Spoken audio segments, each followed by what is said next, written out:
I'm Marissa Norcross. And I'm Dave Freund, and this is The Next Page. Hello there, Marissa. Hi, how are you? I am terrific, and it's going to sound a little different because I'm in a dorm room. And our listeners that have listened since the beginning would know that 1 week out of every year, I go to a church conference in Virginia. And so I don't have my nice soundproof conference room. So it might sound like I'm, in the middle of a bathroom stall or something, but who knows? But you're not. I am not. The important thing is that you're not. Right. I'm sitting in a dorm room at Eastern Mennonite University with a sign on the door that says recording. So hopefully nobody will come in. So, hey, what's it like up in Syracuse? Well, right now it's actually pleasant, but we are preparing for an extreme heat wave tomorrow and Saturday. So by the time this podcast comes out, it will be over. But it will be last Saturday and last Friday. Yes, but it's I'm trying to figure out what to do here. I've got some house guests right now, and I'm in a wedding this weekend. So we've got a lot going on, and now kind of throwing that oppressive heat into the mix and figuring out what to do. Because I think I've mentioned before on here that we don't have air conditioning at our house. You have. So just figuring it all out right now. Wow. Well, I wish you the best, and there's nothing worse than wearing multiple layers of clothing for a wedding and having it be oppressively hot. I know. Of course, the dresses I'm in the wedding, and the dress is long, and it's navy blue, so it's dark colored. Oh. It's not a breathable fabric, so my father-in-law he's visiting, and he's joked that I should just clip a fan to me or carry it around. I think the bride will really appreciate that. So absolutely. Yeah. Wow. Well, I hope it at least there's no rain, so to speak, for the wedding, because that'd be real. A soggy mess is not good for a wedding. No, it'll be beautiful no matter what. That's right.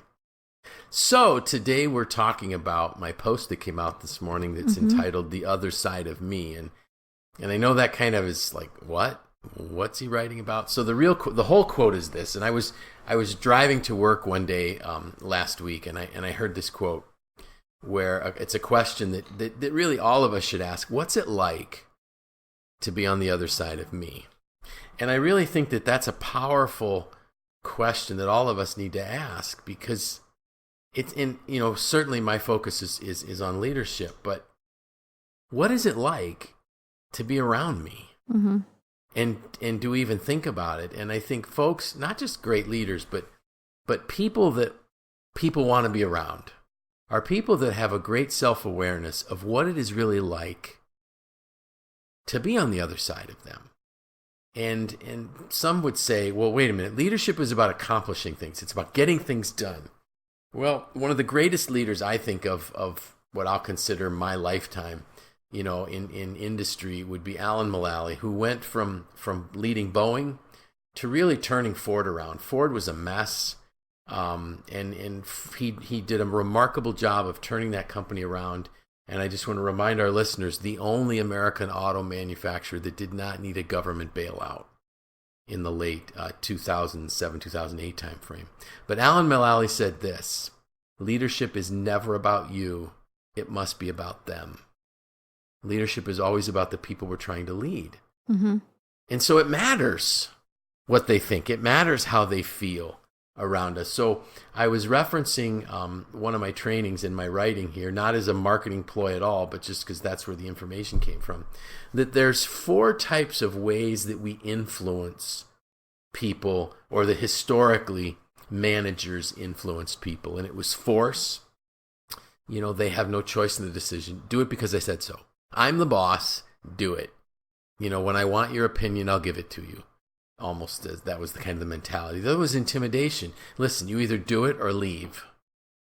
And I remember once saying to someone, that red carpet leads both ways, in and out of this plant. And if you don't like it, take the carpet out. And that's just, I can't believe I said it, but I did. Wow.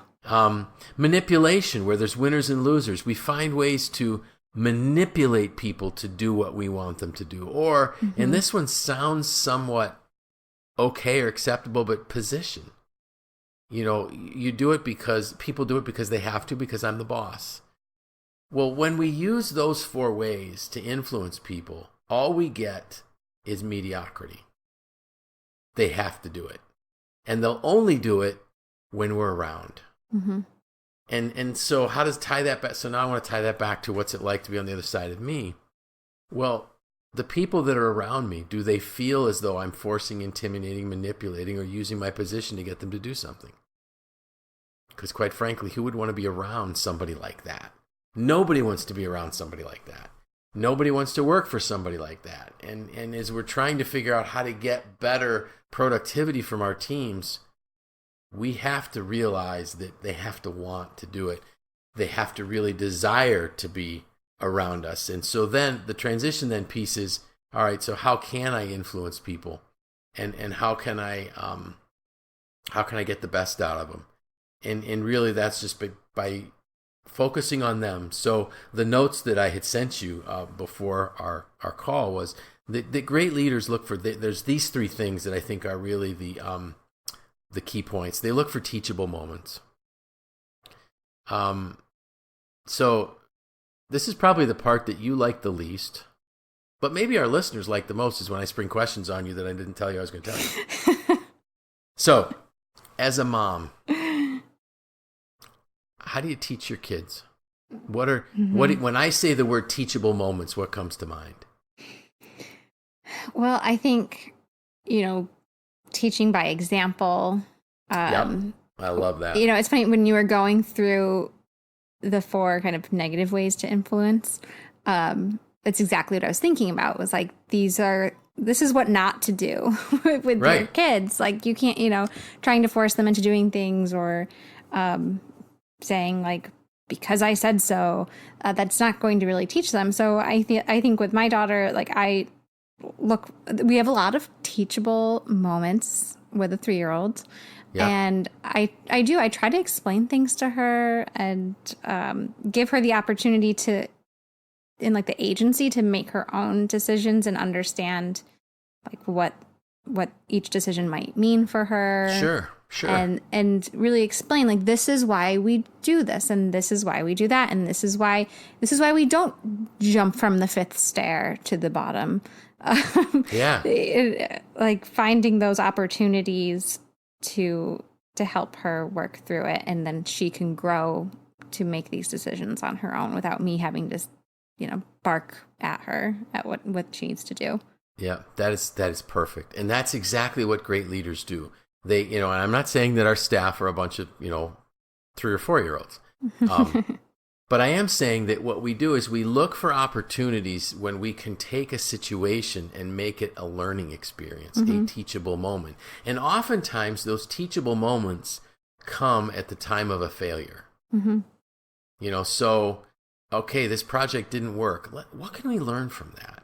Not, what do you mean it didn't work? Where was your head? What were you thinking? I mean, I think I had a boss say that to me once when I was an apprentice toolmaker. He's like, what were you thinking when you did that?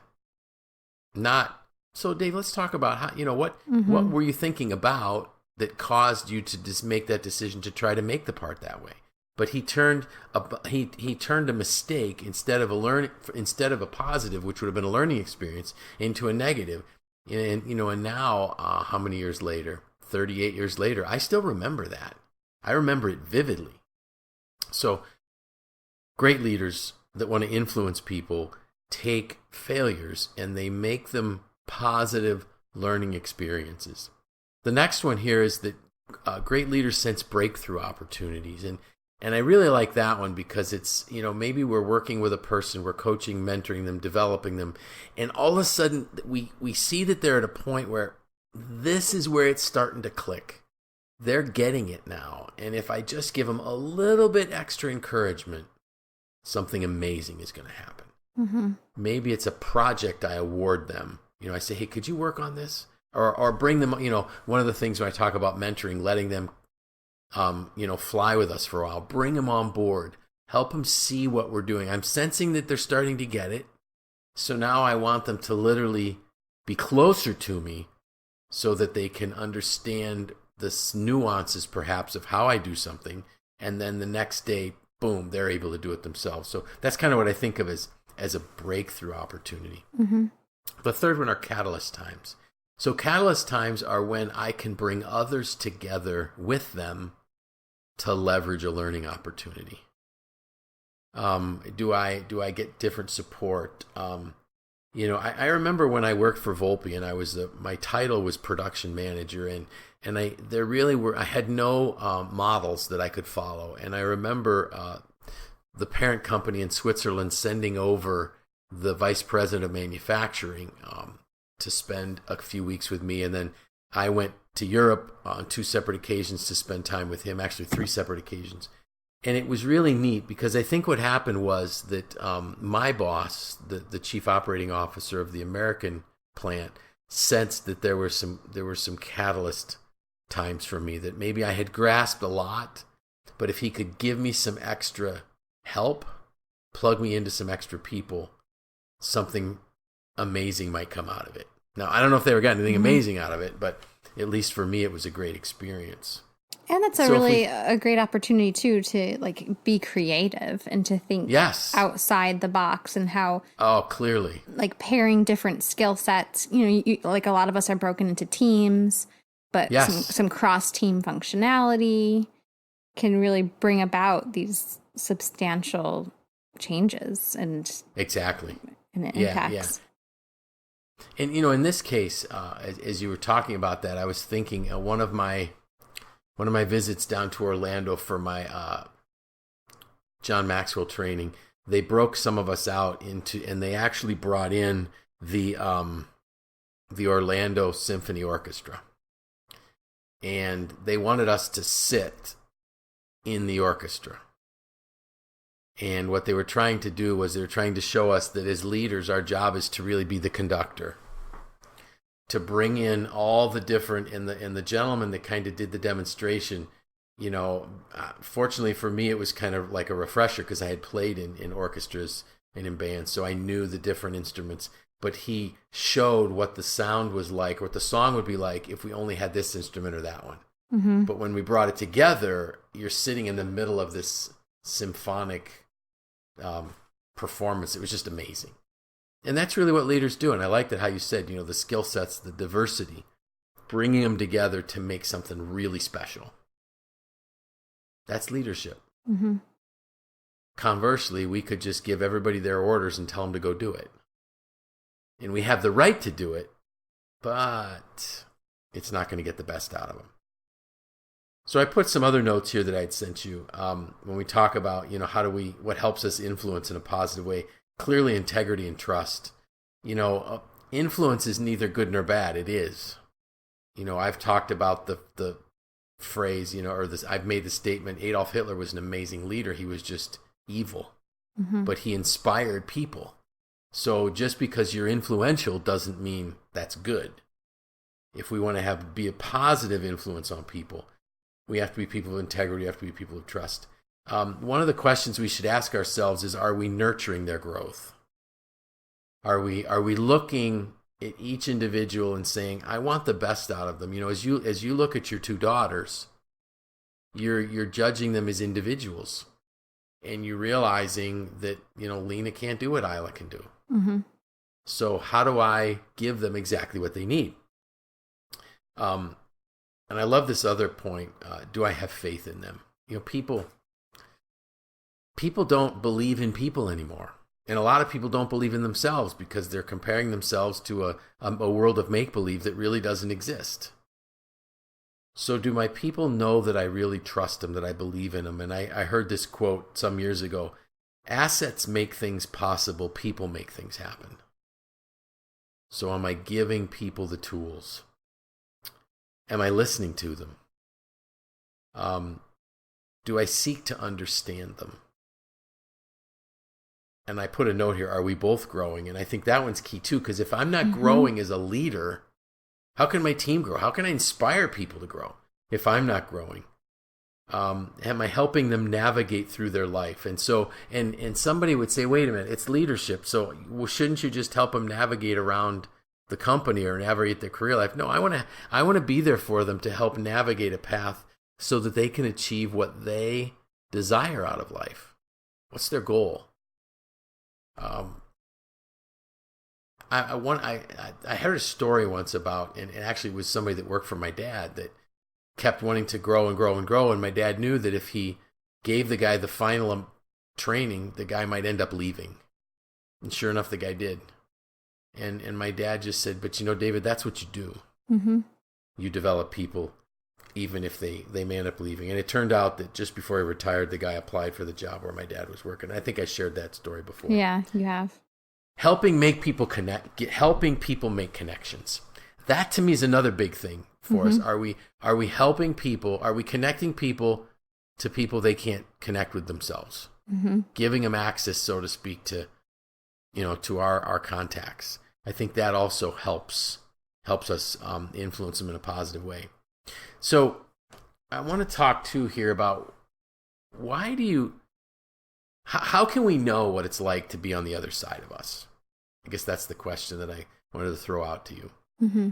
Well, I mean, I think we've talked about before 360-degree evaluations or other anonymous feedback opportunities. I think it's probably one of the best and most efficient ways to do that, because we can ask, like I could ask you, Dave, what's it like to be on the other side of me?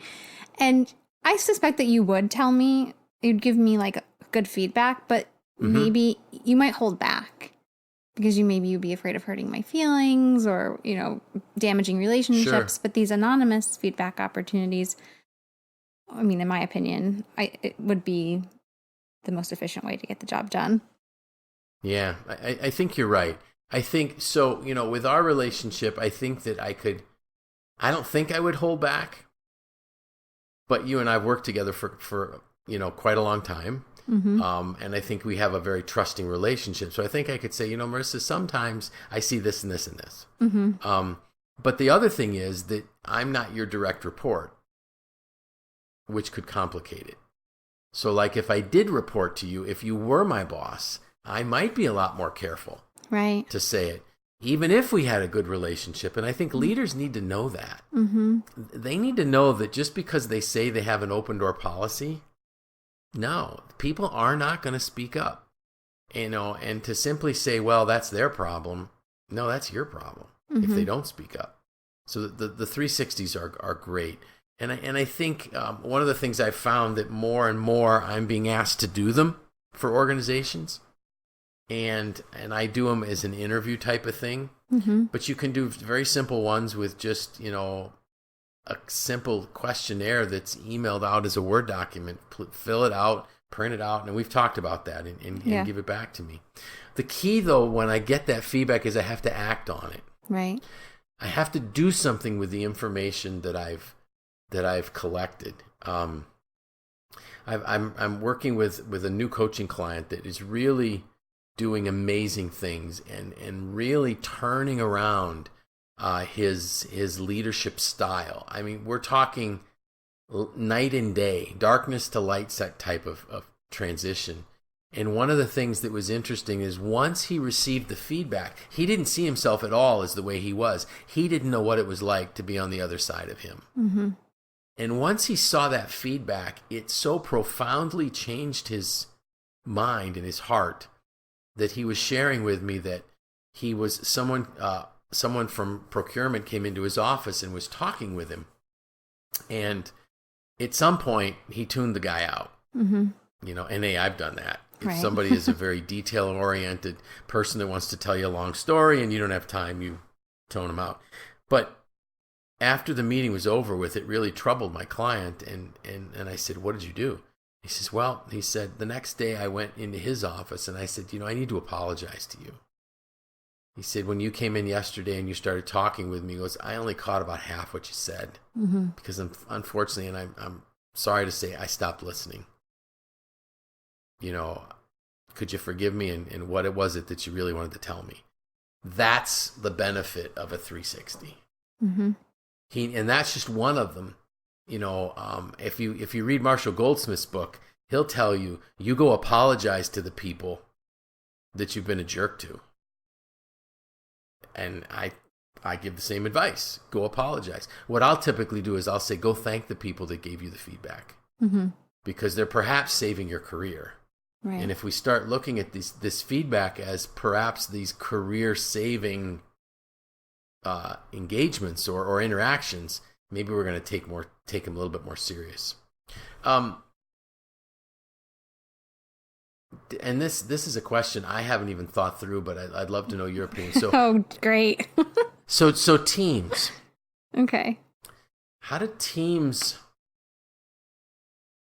get feedback on themselves? I mean, can you do a 360 the same way with a team? Could you? So what are your thoughts? And clearly, I have no answer to this. I just thought of it, so I'm like, live on the edge, Dave, and throw it out there. Why not? I mean, I'm sure you could. I'm thinking about our teams at MACNY. We have different teams. Right. Requesting feedback from the other teams or from individuals. Figuring out, sure. Okay, what is our team doing a good job communicating to the other teams? I don't see why you couldn't. Yeah, so almost like as a team, what's it like to interact with us? Yeah. And okay. I don't know if I don't think you'd be as specific. Right. Because then you'd have to address the feedback as a team, which, then there's kind of less ownership individually. Sure. And you'd want to avoid, I guess, like pointing fingers, getting the feedback and saying, oh, well, that's Dave there. He did that and he's part of our team. Yeah. I think you'd want to avoid that, but okay. You probably could. I almost think a team, it might be useful to internally self-evaluate. Okay. And maybe that depending on the size of your team, some of that might be able to be anonymous, but sure. And then looking at, like, are we missing something or someone from our team, or is one of the team members, their role has changed. Maybe they're not the best fit for this team right now. Maybe it would be better filled by someone else in their skill set. That could also be effective, maybe. Sure. Okay, that's good. The other thing I was thinking of as you were sharing that was, depending on the nature of our team, what's it, are we easy as a team? In terms of systems, are we easy to work with? Mm-hmm. Are we hard to work with? Do people find it natural to interact with us? Mm-hmm. Is it easy to get information from us, or is that difficult? So I'm thinking that, there could be some real power in this. So, for instance, a sales team and an engineering team, how could each evaluate the other one? Mm-hmm. Are we easy to work with? Do we give the information in a way that makes it easy for you to get what you need to get, type of thing? Do we, how do we respond to requests? I'm always thinking about, customer service. So how easy is it to do business with me, so to speak? If it's hard, people aren't going to do it. Right. So I'm also looking at that now from an organization. So, for instance, with MACNY, is it easy to register for our events? Is it easy to communicate with us? Is it easy to attend our trainings? I don't know. That feedback we could only get from other people. And what I love is so many times I've heard, I don't love, but what I've found is so many leaders want all kinds of information except how they're doing. Yeah. And that's the sad part. And kind of the way I ended my post was I said, I know it's pretty rough, and this is true, but I had to ask myself some really tough questions. And when I reflected on my over 35 years in manufacturing, there was a long time where I was a jerk. And it came and went, but I was just a jerk. I wouldn't have wanted to work with me. Mm-hmm. And so I kind of ended it this way. The only thing worse than hearing the truth is not hearing it and remaining a jerk. Right. That's as plain and simple as it is. And you're not only risking the best of your team. Like, we know that if we're strong arming our team, if we're one of those leaders that uses the 4 methods of influence, the force, intimidation, manipulation, and position, we're only getting the bare minimum for them to keep their jobs. So we're losing the creativity of the team. But even worse than that, we might actually be putting ourselves in a position to have the best and the brightest leave. Mm-hmm. because I'm working with an organization that confessed to me that that's happening. Their HR person said to me, our best people are leaving because they don't need to stay and put up with this. Mm-hmm. That's the reality of what it's like when we don't ask the question, what's it like on the other side of me? So that's it. That was a happy one, huh? So cheery. But the good news is that we may get people to say, hey, this is awesome. I really appreciate this about you. I really would like you to work on this. Mm-hmm. When I do my 360s, one of them is, what do you think this person's greatest strengths are? What areas would you like to see him improve? Mm-hmm. And every one of us has some place where we need to improve. Yep. And if we improve, we grow, we increase our value or the value of our organization. If we don't grow, you die, and pretty soon you're obsolete. So I'm hoping that folks, didn't take this as a negative, but really as a positive and encouragement. Hey, this is an opportunity. Get that anonymous feedback from people. Mm-hmm. What's it really like to be on the other side of me? So you got a wedding to come that's going to happen between our next podcast. Mm-hmm.